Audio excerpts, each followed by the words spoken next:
13 Vendémiaire. The 13th day of Vendémiaire, the first month in the French Republican calendar. This date is infamous for the day young Brigadier General of Artillery Napoleon Bonaparte's career was catapulted, prompting his rise to the rank of General-in-Chief of the Army of the Interior. Taking place in the fourth year of the French Republic, what would usually be known as October the 5th, 1795, it was a date that would possibly change the course of European history forever. This insurrection, often portrayed as a massacre of peaceful protesters in the media, was far from it. The royalist insurrection could have been seen coming a mile away. After the overthrow of Maximilien Robespierre and the radical Jacobin Club in the Thermidorian reaction, the National Convention, revolutionary France's legislative body, put in place strict policies that limited the power and number of the royalists and their sympathizers in that assembly.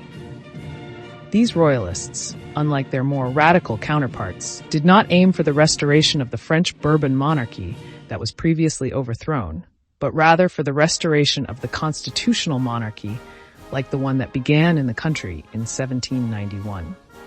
Nevertheless, the mob threatened the National Convention's existence as a whole, and it made no difference to them what their intentions were. Following the Thermidorian reaction of 1794, the French Republic's morale was finally starting to heal following the Jacobin reign of terror, which loomed over the French population for months prior. The fear of being executed by guillotine for being an enemy of the revolution had finally stopped being a factor in Parisian lives. Things seemed to be going back to how it was before the Jacobin rule. All this celebration, however, did not take away from the fact that France was in trouble. A large part of Europe was at war with it. Thousands of émigrés, who were mostly royalists, but also men who left France to escape the reign of terror, plotted the demise of the convention, and on top of all these threats, France had no competent men to lead their armies.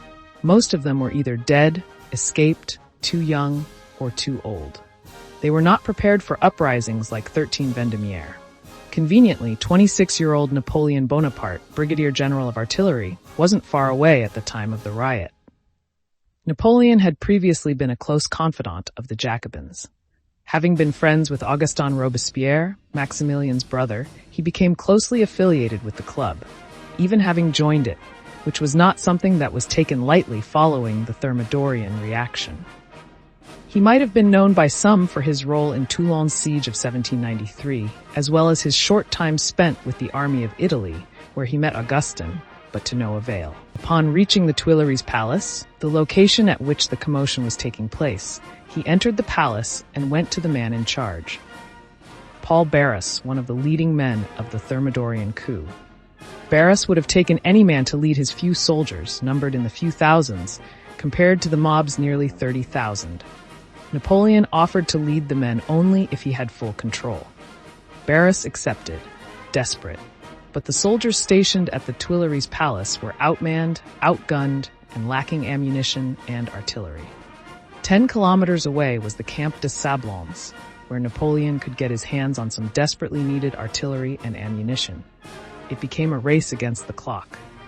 He dispatched at night a squadron of cavalry led by Joachim Murat, who raced the royalists to the artillery while they waited impatiently in the palace with a mob that could strike at any moment right outside the doors. At dawn, Murat returned with the promised 40 pieces of artillery. It was just in time. Later in the day, the mob finally struck. The mob was not simply an angry group of royalist sympathizers.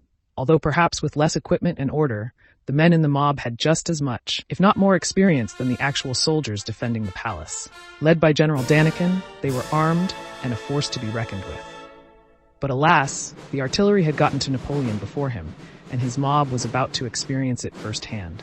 Napoleon unleashed on the crowd grape shot, which was used for close range and extremely effective against crowds. It functioned similarly to a shotgun. Clusters of small lead or iron balls were loaded into a cannon and fired all at once, unleashing a barrage of shrapnel that tore through the crowds before it. It was said that the grape shot fired on that day marked the end of the French Revolution by the hand of the man who would go on to change history forever. Following his swift victory on 13 Vendémiaire, Barras recommended Napoleon be promoted to General-in-Chief of the Army of the Interior. Napoleon, with this newly appointed rank, was dispatched to the Army of Italy once again, where he would go on to make a name for himself throughout the entire world, one that rivaled that of the heroes he read about in books such as Alexander the Great and Julius Caesar.